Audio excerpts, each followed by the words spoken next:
So take a few moments to remember, refresh the altruistic intention, the bodhicitta motivation you generated earlier today, and make that your motivation for participating in this class.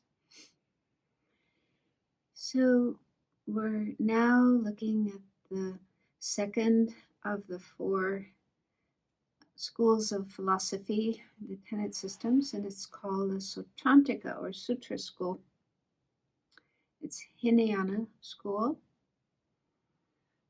And last week, one of the things we looked at was their explanation of the two truths, ultimate truths and conventional truths. So let's do some meditation just to get a better understanding of how they explain the two truths.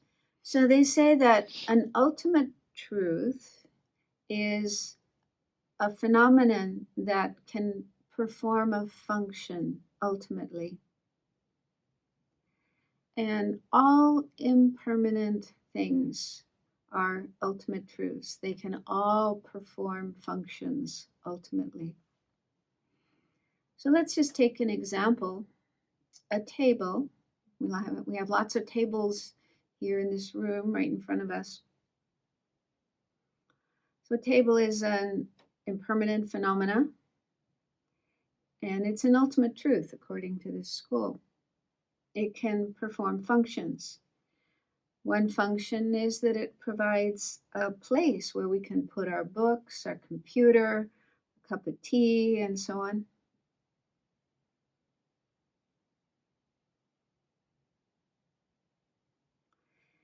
It also functions to produce its next moment in a continuum. So the table is impermanent, which means it's changing moment by moment. All the parts, down to the tiniest particles, arise and cease each moment. So each moment of the table produces the next moment of the table. And in that way, it stays as a table, continues to exist in a sort of continuum of impermanent moments. And if we take the table apart, let's say it's a wooden table, and so it's made of pieces of wood. So if we take it apart and we have pieces of wood, so those pieces of wood also can perform functions. They could be used to build something else, or they could be used to make a fire if we're really cold. And they also perform the function of producing the next moment, maintaining the continuum of the pieces of wood. And if we break those pieces of wood down further into slivers and into molecules, atoms, and subatomic particles, eventually the tiniest particle of matter that can't be divided any further, and even those extremely tiny particles that are so small we can't even see them, but they perform functions too.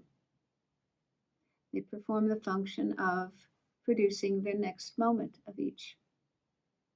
And those very tiny particles can also come together with other particles and thus form larger objects. So because the table, as well as its parts, down to the tiniest particles, because these perform functions, then they are ultimate truths.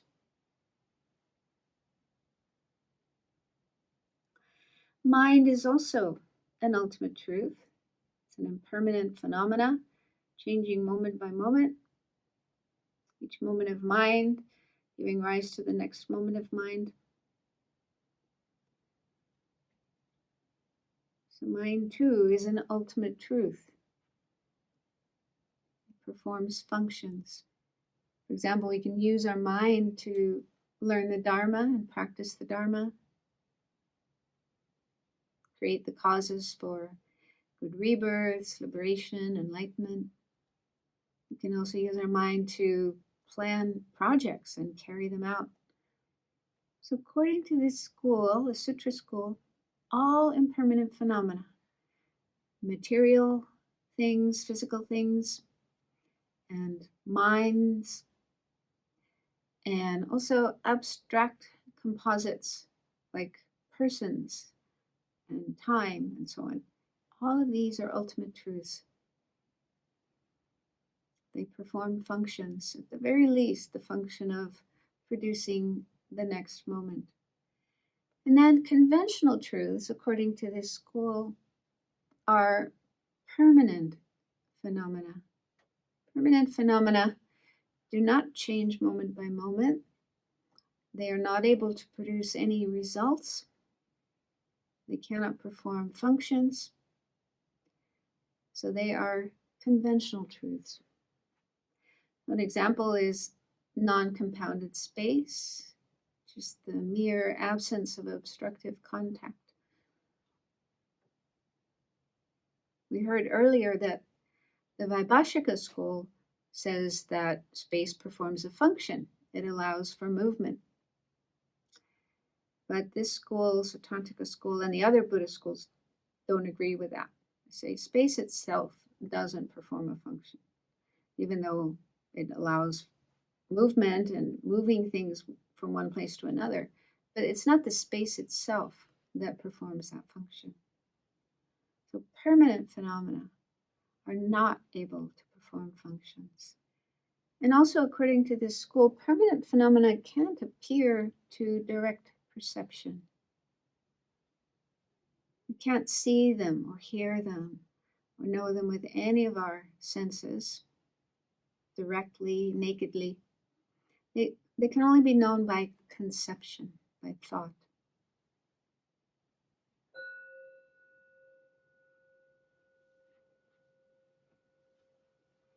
So I think that just because they say that permanent phenomena are conventional truths and not ultimate truths, I don't think that means they are not valuable.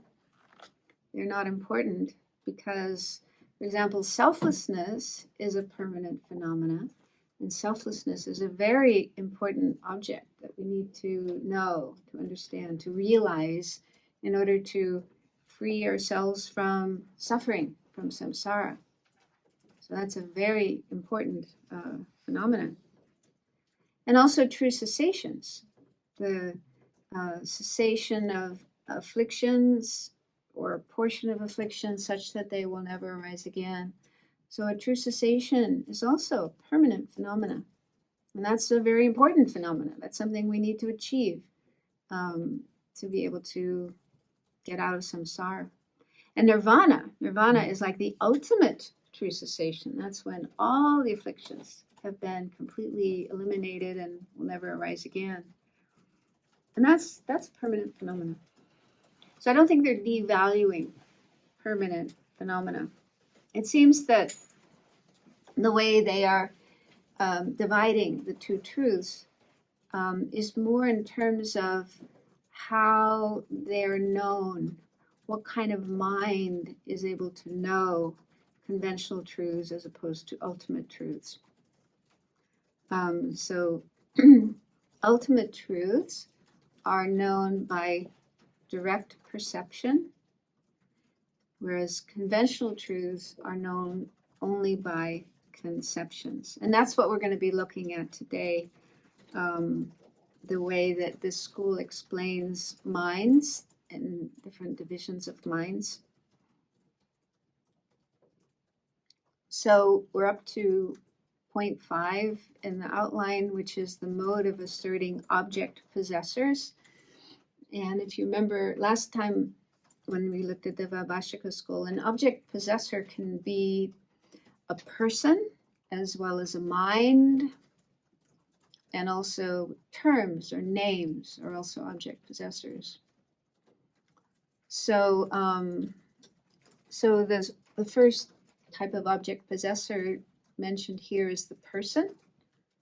So each school has their own way of pointing to what is the person, the illustration of the person. So there's two types of Sautrantikas, following scripture and following reason. So the Sautrantikas that follow scripture, they're the ones who are like the Vaibhashikas. So they say that the person is the continuum of aggregates.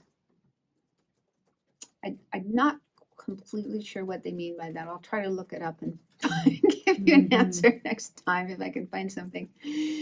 But anyway, some of the Vaibhashika schools said that as well, the continuum of the aggregates. And then the other Sautrantikas, the ones who follow reasoning, they say it's the mental consciousness.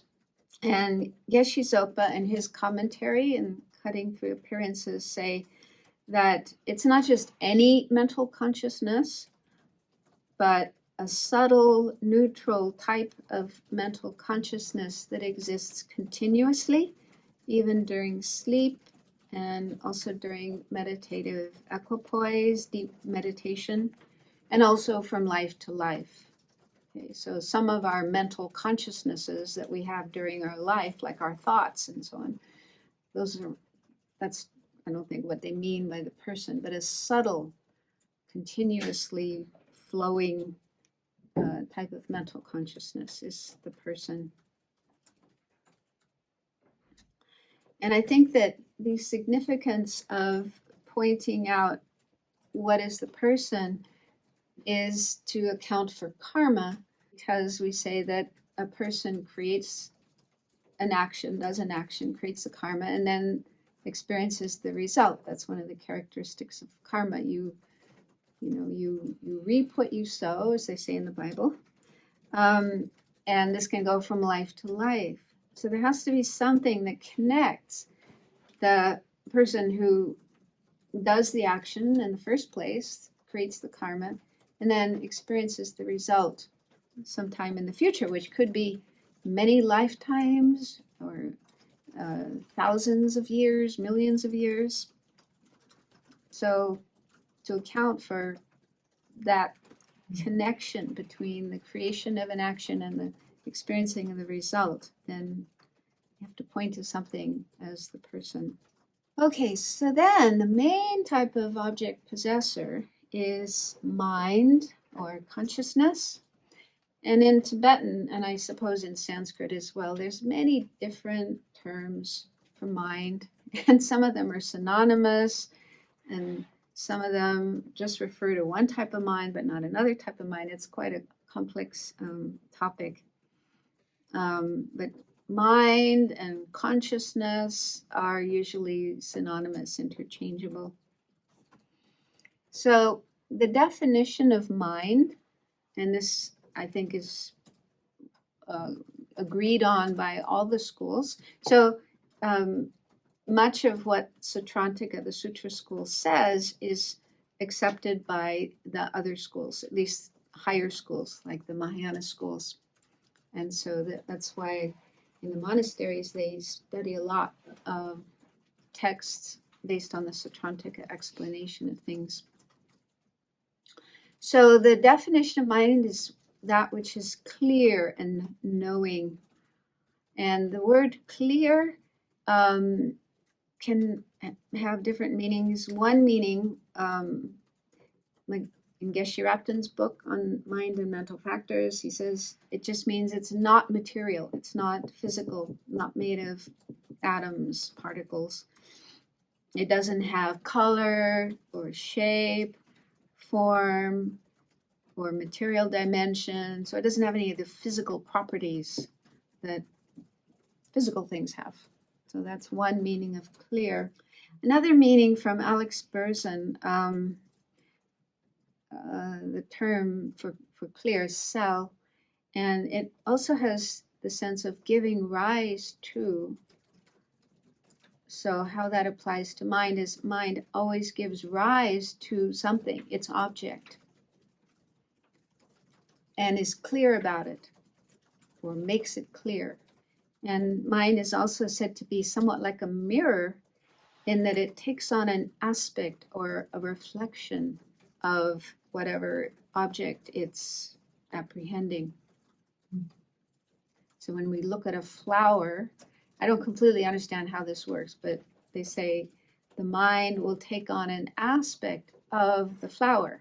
It like arises in the aspect of the flower, where blue, the color blue, or whatever it's perceiving, whatever it's apprehending. The mind kind of similar to the way a mirror takes on the image of whatever's in front of it. Mind also takes on an aspect of whatever object it's perceiving. I've always found that kind of mysterious, but that's what they say. So that's different ways you can explain the term clear. And then the other term, knowing, mind always has an object. You never have mind without an object. So there's always an object, and mind knows its object. And know could also be understood as experiencing, or just being aware of, or engaging with.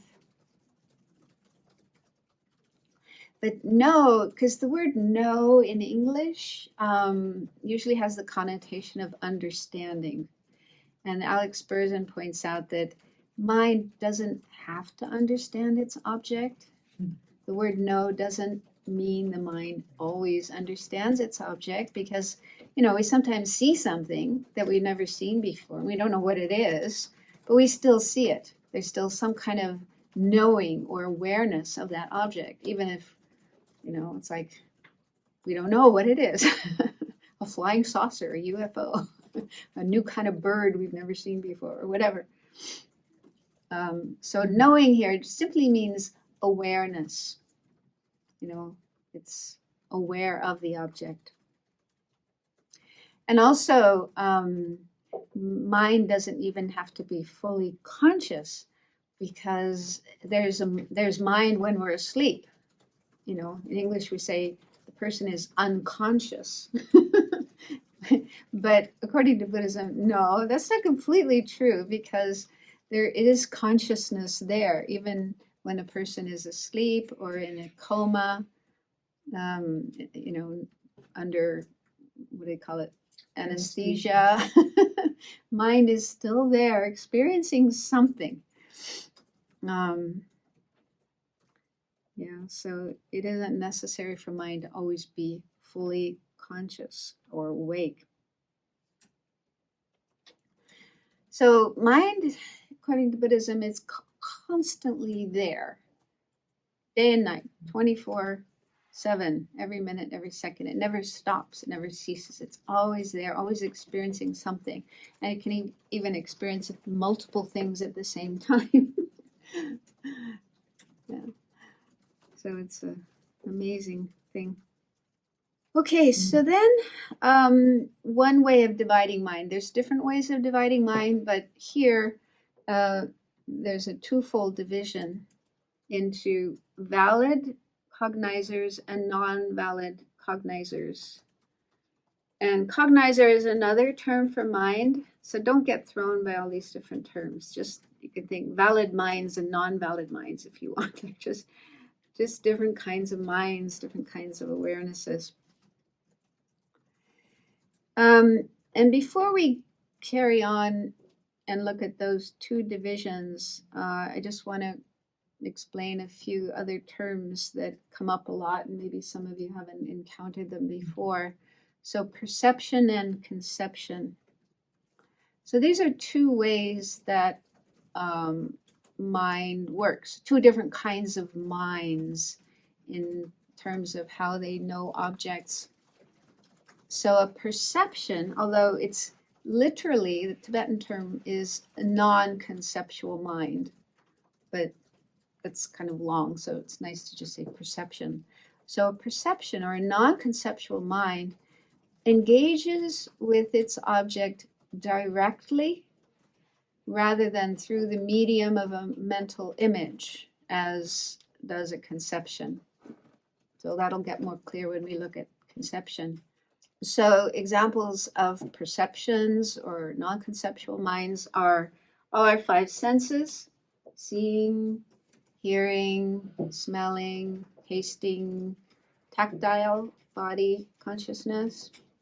There's also types of mental perception, but for us, ordinary beings, those are not things we can be aware of.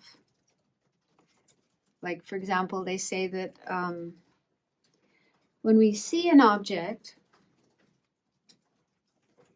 then that experience of seeing the object is a perception, direct perception. It's the eye consciousness is directly experiencing the object that we see. And then shortly after that, we start thinking about it. In case you haven't noticed, we start having thoughts about it, associations, mind going blah, blah, blah, blah, and so on. And so that's conception. So mind kind of jumps back and forth between direct perception, directly seeing and hearing things, and thinking about them. And it's said that in between having a direct perception of an object and thinking about it, there's a very brief moment. It's so short, we can't notice it. It's too short to notice. And that brief moment, internal moment, is a mental direct perception. So we first see an object, have a visual perception of it, and then there's a very brief moment of a mental direct perception of the object, and then conception kicks in, thoughts kick in. We do have mental direct perceptions, but we don't notice them. Yeah, and another kind of mental direct perception is clairvoyance, or also called super knowledge, like knowing another, being able to see somebody else's mind. These are high achievements that come from developing concentration, very good concentration, and then you can attain these special kind of powers or super knowledges with your mind. And those are also mental direct perceptions, but probably most of us don't have those experiences. Yeah, so for us, perceptions are mainly our 5 sense perceptions: seeing, hearing, smelling, tasting, and touching. And so when we have those experiences, it's said that our mind directly engages with the object. But that doesn't mean, like the Vaibhashikas, who seem to say that mind actually goes out and touches an object, but rather the mind arises in the aspect of the object. It's like the object casts an image of itself, a reflection of itself to the mind, and then the mind somehow, don't ask me how, but the mind arises or takes on an aspect of that object.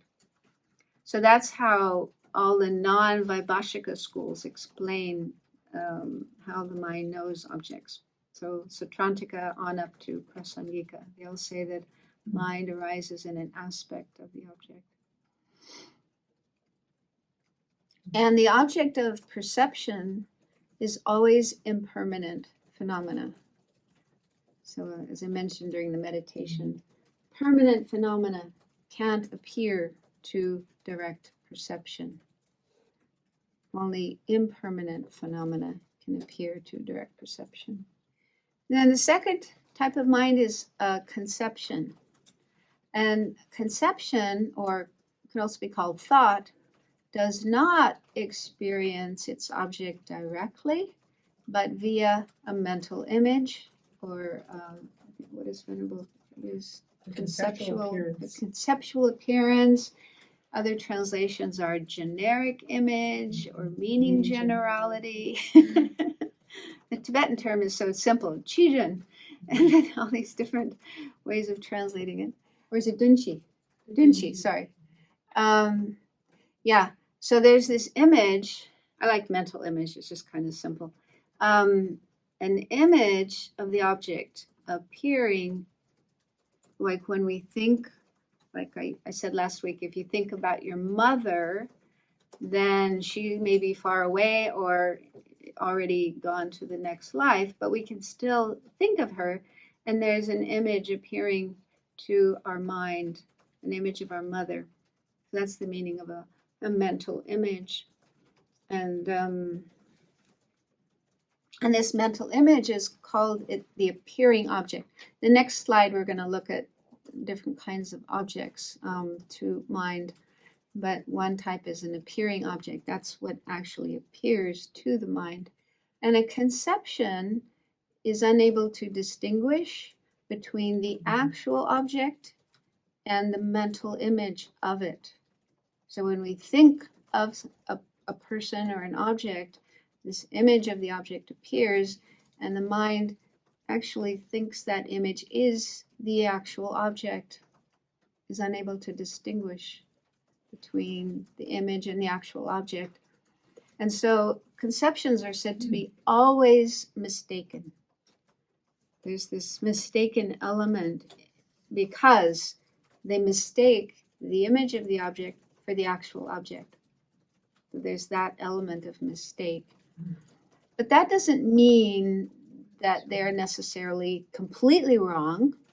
There's one kind of consciousness we'll get to maybe today called wrong consciousness.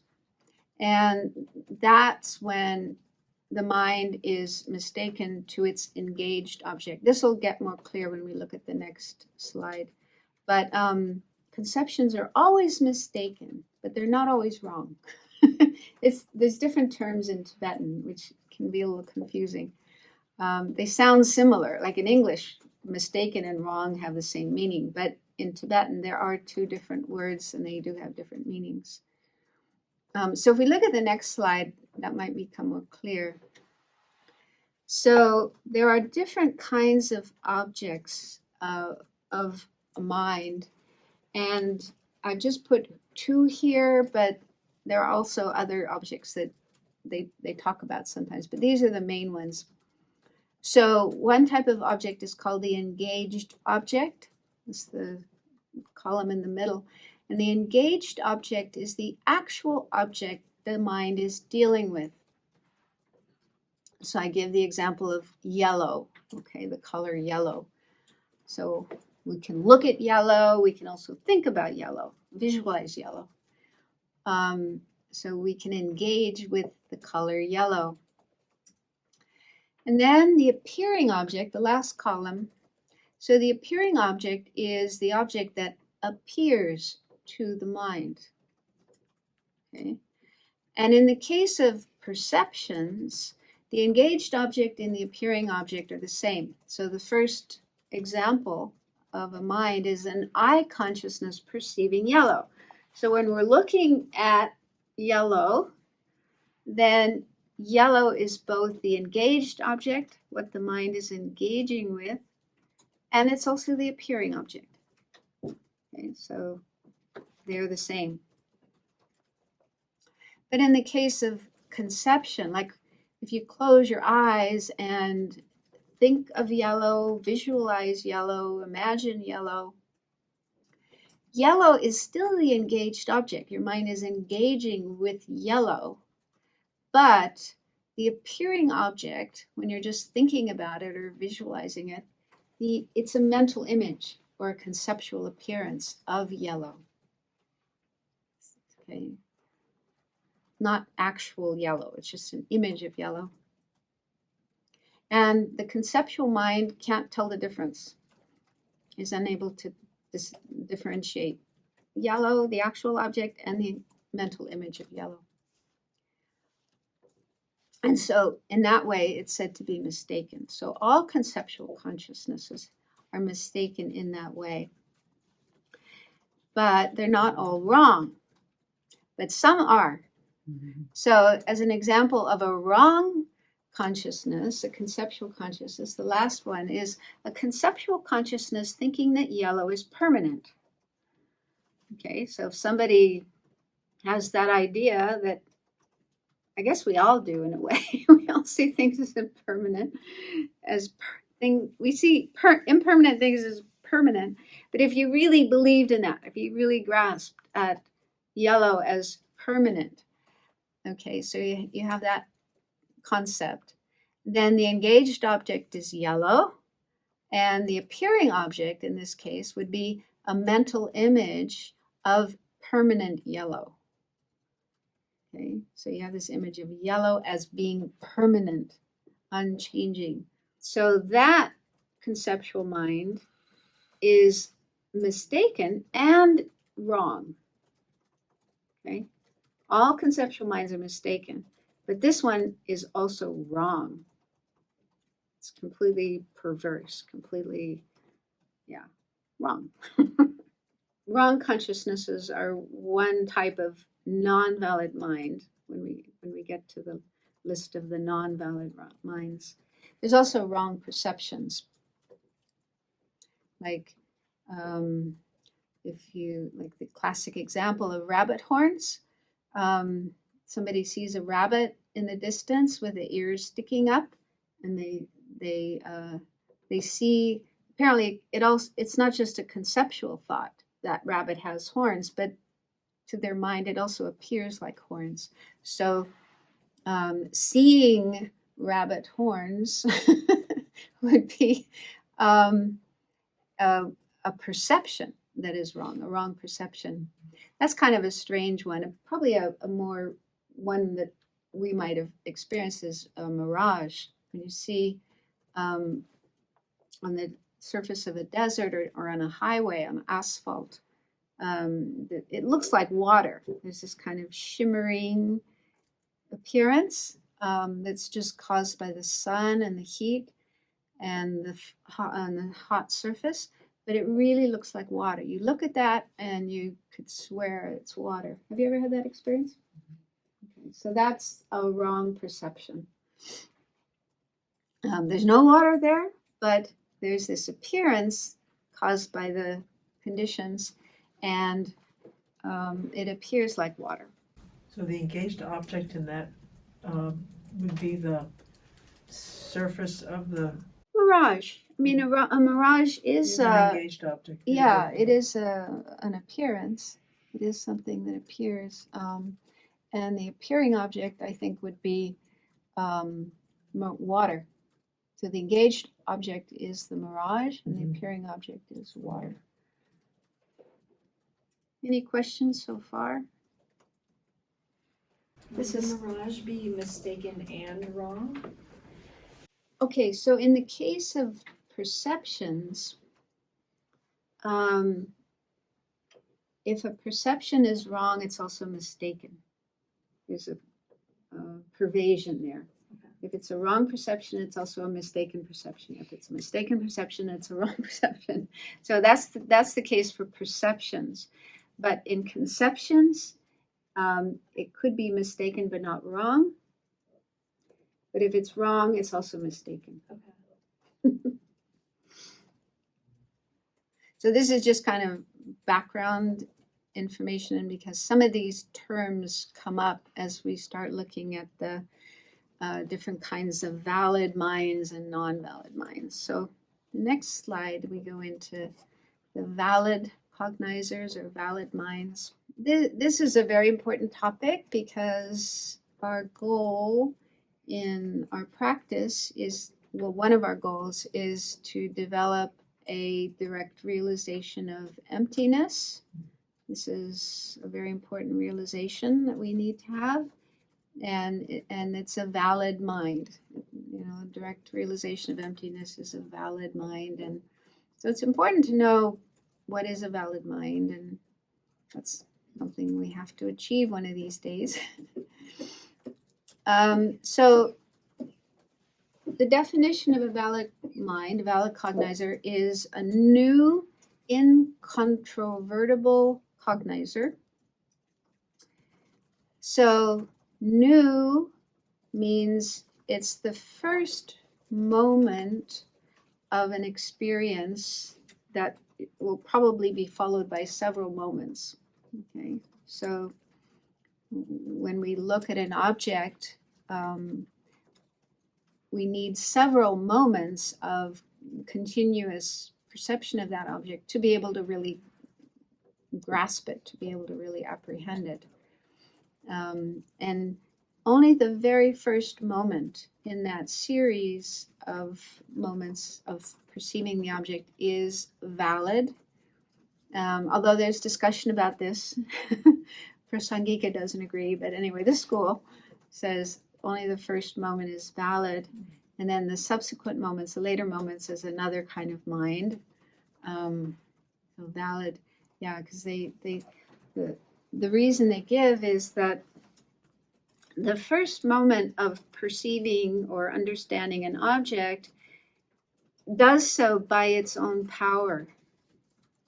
It has its own power, own force to be able to know that object, perceive that object.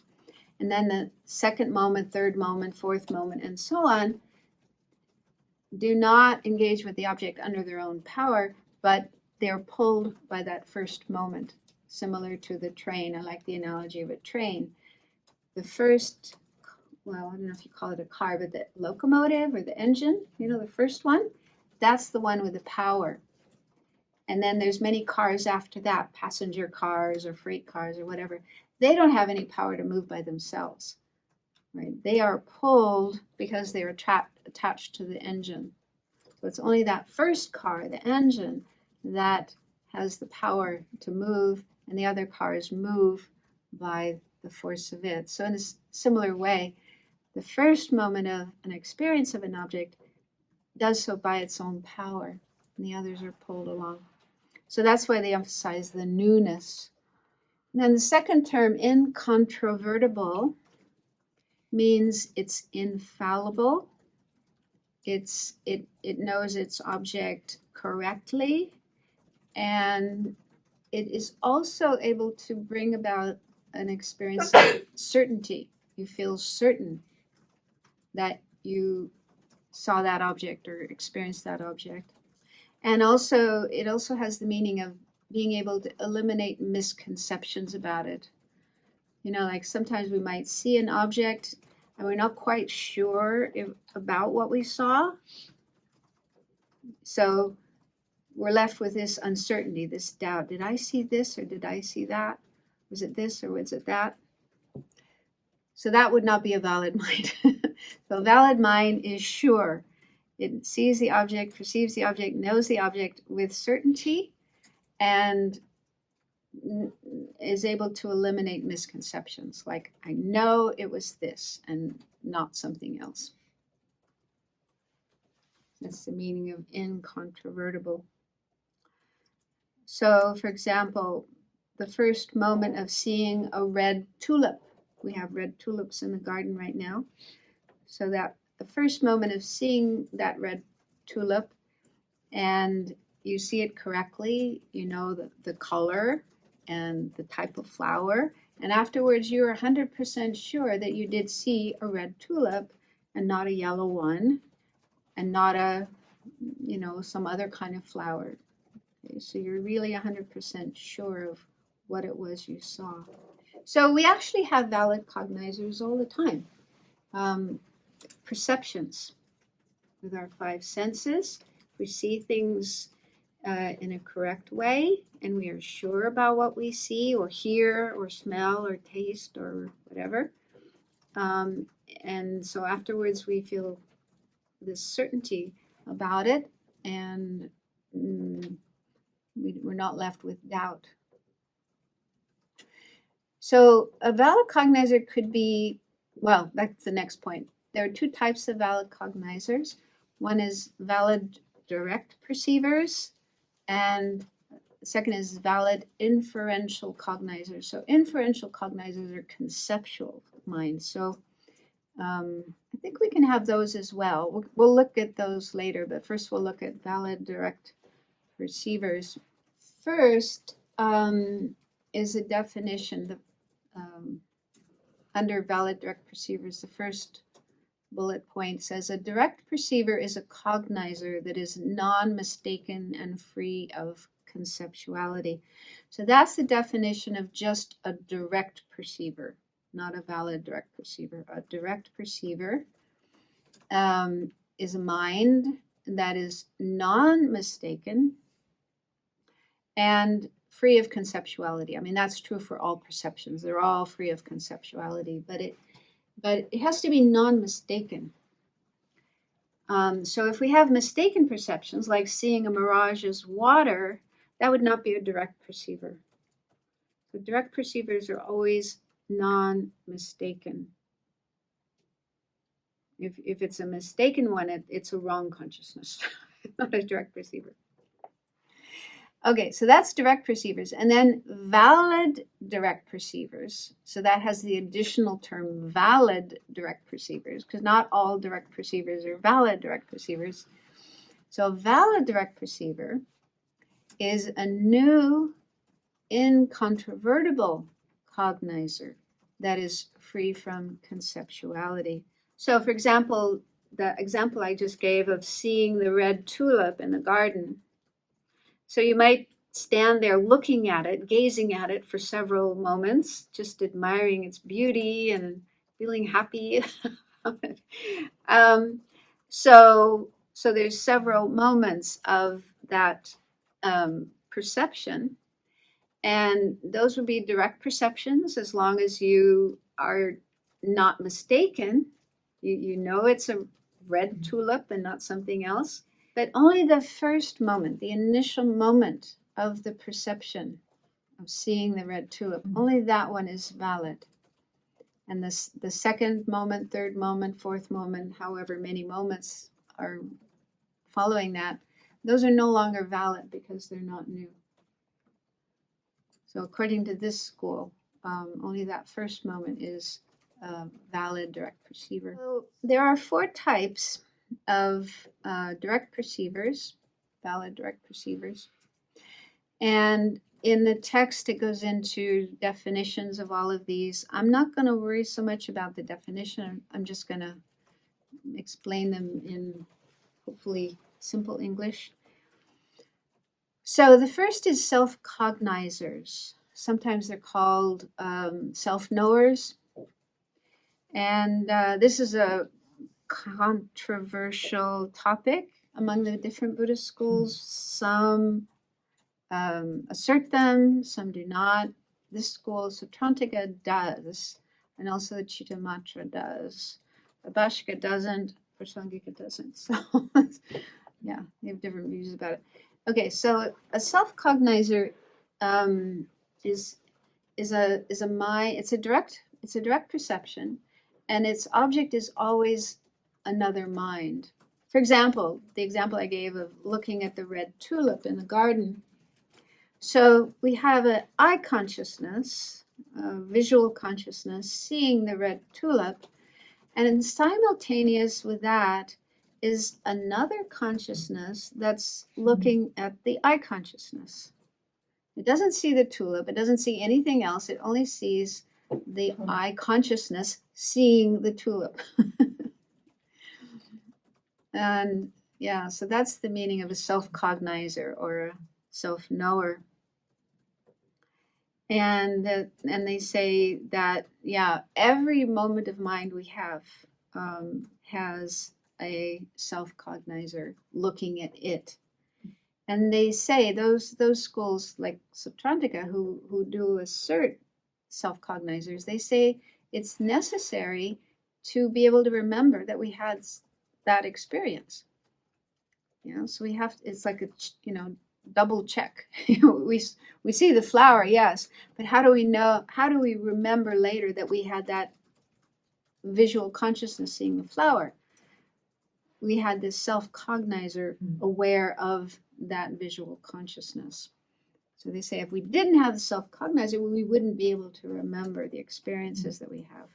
The other schools say, no, you don't need a self-cognizer. Just having the experience itself is enough to be able to remember it. So there's a lot of debate about it. But anyway, I don't think it's something so important. Okay, the second one is sense. Sense perceptions. And so these are related to our 5 senses: seeing, hearing, smelling, tasting, and touching. Body, sense, power. And so they always arise from 3 conditions. You remember what the three conditions are? The object. Object. So there's an object that is perceived. Sense faculty or sense power. Yeah. The sense, yes, sense power or sense faculty. So that's like a subtle kind of form within the eye, the ear, the nose, the tongue, and the body. It's some kind of subtle form, physical form, that enables us to have those different kinds of experiences. And then the third condition is previous moment of mind. Yeah. So when those three things come together, object, sense power, previous moment of mind, then that's how a sense perception arises. Mental. So a mental direct perceiver arises in dependence on a mental power or mental faculty. And the mental power is the previous moment of mind, not a physical form, physical sense power. It's just the previous moment of mind. And so, like I say, it's hard for us to find examples of these because we do have them, but they're too short to notice. And unless we have an experience of clairvoyance, then yeah, we just have to trust that other people have those kinds of experiences. We will one day too. And then the fourth is a yogic valid direct perceiver. And so these are only in the minds of Aryas, those who've directly realized selflessness. And the object of a yogic direct perceiver could be either subtle impermanence, the very subtle momentary change of things, or selflessness, absence of well, there's two kinds of selflessness in this school of course. The emptiness of a permanent, unitary, independent self, and then the subtle one, the emptiness of a self-sufficient, substantially existent self. So it's the same as Vaibhashika, those two levels of selflessness of persons. So when one has a direct realization of one of those objects, then that's a yogic direct perceiver. And only the first moment would be the valid yogic direct perceiver, and the later moments in that chain of realization would be another kind of mind. It's called subsequent cognizer. And it says that the yogic direct perceiver arises in dependence on the union of calm abiding and special insight. So that's like in place of a sense power, that's like the thing that engenders or gives rise to a yogic. So yeah, you have to be quite a highly accomplished person to have both calm abiding and special insight. And also a yogic direct perceiver is also a mental direct perceiver, but it's a special kind of mental direct perceiver. So in the next slide, I just made this drawing or graph just because it's a little confusing, these different terms. So the big circle, the red circle, is just perceivers or perception. So all perceptions are included in that, both correct ones and wrong ones, any kind of perception like seeing, hearing, smelling, and so on and so on. So all perceptions. And then within perceptions or perceivers, there's a smaller subset of direct perceivers. And do you remember the criteria of being a direct perceiver? Non-mistaken. Has to be non-mistaken. Okay. So what would be an example of something that is a perceiver but not a direct perceiver?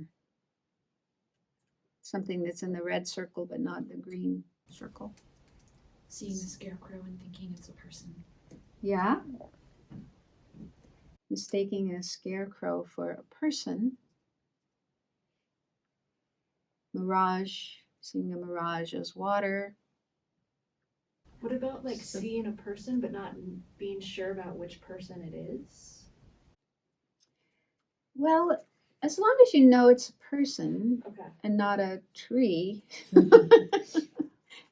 it's yeah, it's you probably do have some kind of correctness in your perception, even if you don't know which person it is. Yeah. Seeing But the if you rope s- as a snake. Huh? Seeing the rope as a snake. Yeah, so that's another one. Seeing a piece of rope on the ground that's got stripes on it and it's in a certain shape and thinking it's a snake. How about hearing the chanting in the apple trees of Lama Zopa, thinking that he's standing under the tree? Huh? When we did the chanting, Lama Zopa in the apple trees last year, in the little fish, the little tape recorder when the bears were at the trees. Oh, yeah. Oh, But you could think that there was somebody down there when in fact there wasn't. Was that still a perceiver but not a direct perceiver? yeah, I suppose if you heard the recorder, the chanting, and thought there was a real person there chanting, Lama Zopa's down there Doing his thing. chanting. Yeah. Yeah. Or maybe an echo in a Could be.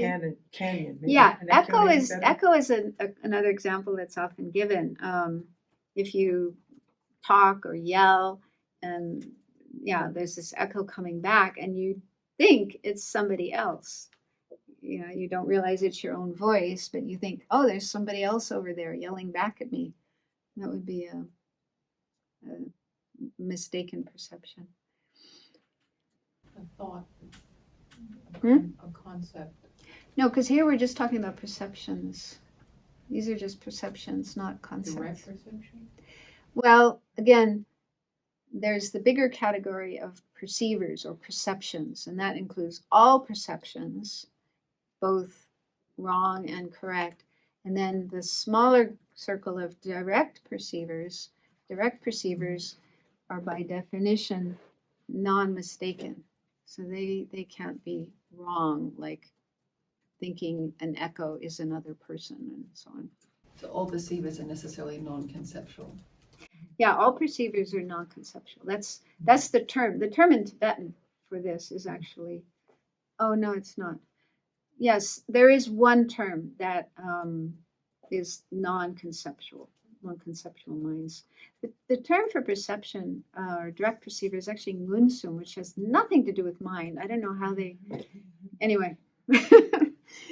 But yeah, it is. They are sometimes called non-conceptual minds.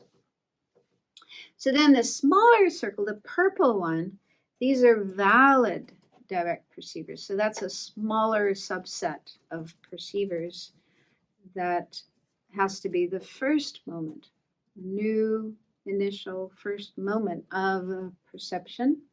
And again, it has to be correct and not mistaken. For a yogic valid direct perceiver, is the second moment of that a subsequent cognizer or all okay, so even yogic valid direct perceivers, or it's only the first moment that's Yeah, according to this school, but not But Prasangika.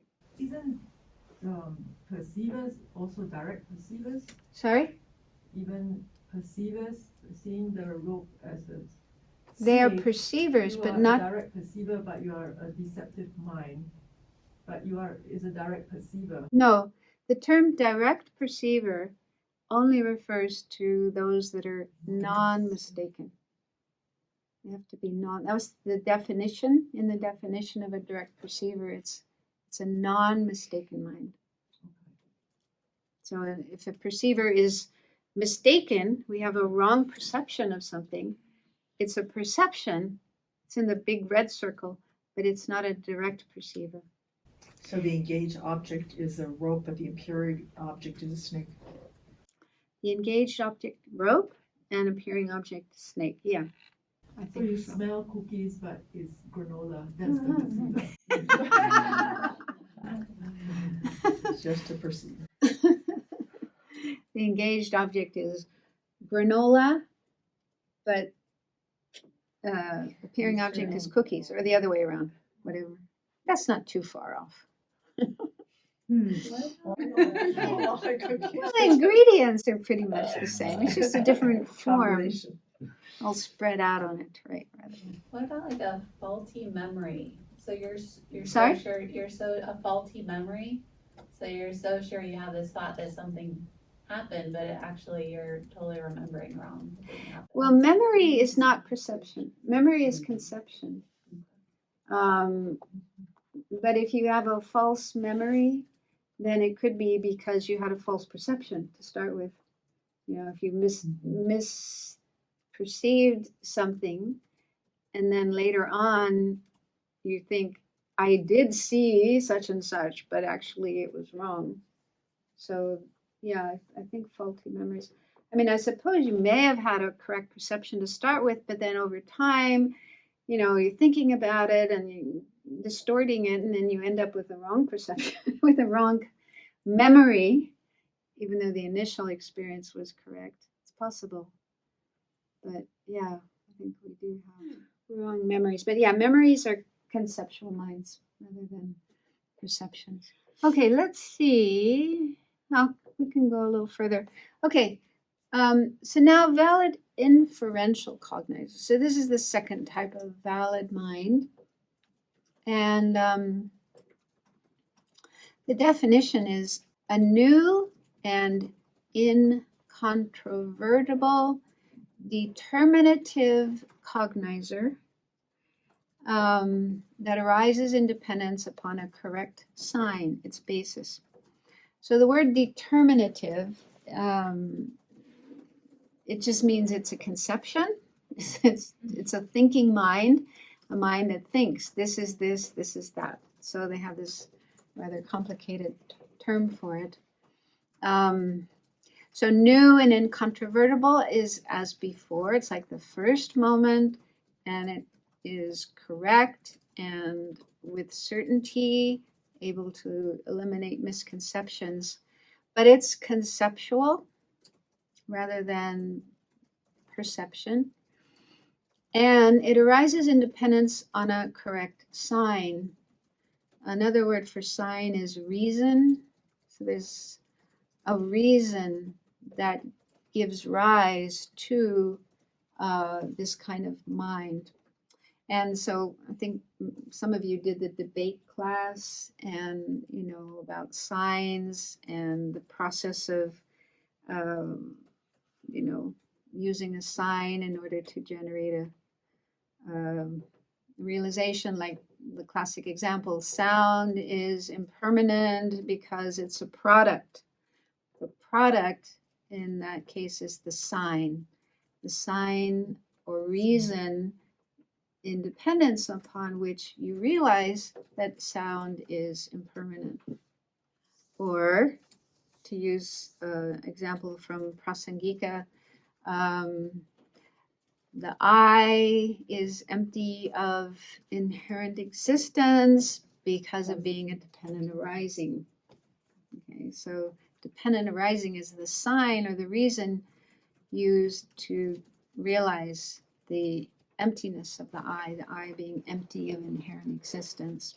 So these are, yeah, we to realize phenomena like impermanence, subtle impermanence, selflessness, emptiness, and so on.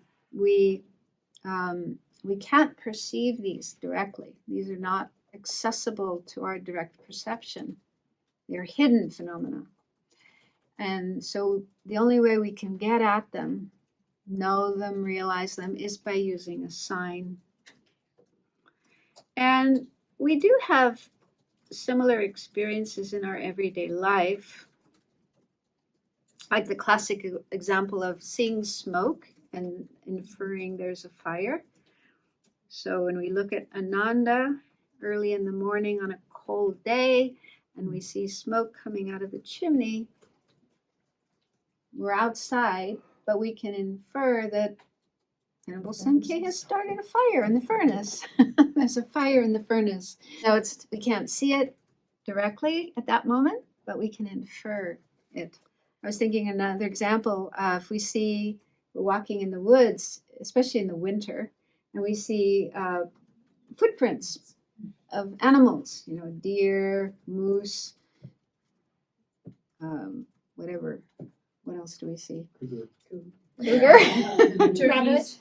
Rabbits, yes. Yeah, Rabbits, turkeys. So seeing the print in the snow, then we can infer that type of animal walked through there not too long before. A lot of people use this kind of means of knowing things, like detectives and police when they're trying to find a criminal, somebody who committed a crime, or hunters and trackers. Okay, so they use signs to find whatever it is they're looking for. So yeah, we do have kind of everyday experiences of this. So inference, like I say, is used to know hidden phenomena. So there's three kinds of phenomena. There's manifest. Manifest phenomena are things that we can know just with our ordinary awareness, like with our direct perception. We can know a table just by looking at the table. So I think most material things, impermanent things, well, not mind, maybe mind's more difficult, but yeah, form, physical things, we can just know them with our senses. So those are manifest phenomena. But then hidden phenomena are things that are not accessible to our senses. We can't just know them with direct perception. We need inference. We need to know them by means of some kind of sign. So there's three kinds. We have only 1 minute left. But I think of the three kinds, the one that's most relevant for us is the first one, inferential cognizer by the power of the fact. So that's the kind of inference we gain to realize things like subtle impermanence and selflessness. And so we use a type of reason or sign that's called a correct sign of the power of the fact.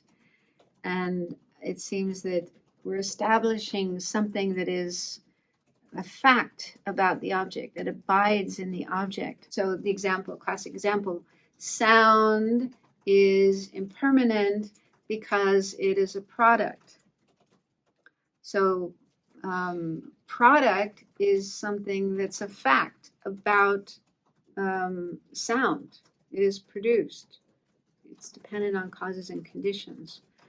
So even though we cannot see subtle impermanence with our senses, we can come to know it by understanding that it's produced by causes and conditions, and whatever is produced by causes and conditions is impermanent. I mean, we have to go through a number of steps to actually get that realization, but yeah, we're just realizing something that is already there in the object, like a fact about the object. Then all manifest phenomena are known through perception, whereas the slightly hidden phenomena are known through inferential cognition. Slightly hidden, and then there's also very hidden phenomena. Are also known through inferential. Yeah, the third one, the third type of inference, inferential cognizer through belief, is for knowing very hidden phenomena. We'll talk about that next time. We don't have time today, but yeah. Can we know manifest phenomena through inferential? Can we know manifest phenomena through inference? You don't need to. I mean, I guess it also depends on the situation. Like fire is a manifest phenomena, right? We can see fire with our senses. But if we're outside of Ananda and the fire is down in the basement inside the furnace, in that situation, we can't see it. It's not accessible to our senses. But we can know it. We can know the presence of the fire, the existence of the fire, by the smoke. So yes, we can use inference to know manifest phenomena that in that situation is hidden from us. Okay, so we'll stop there.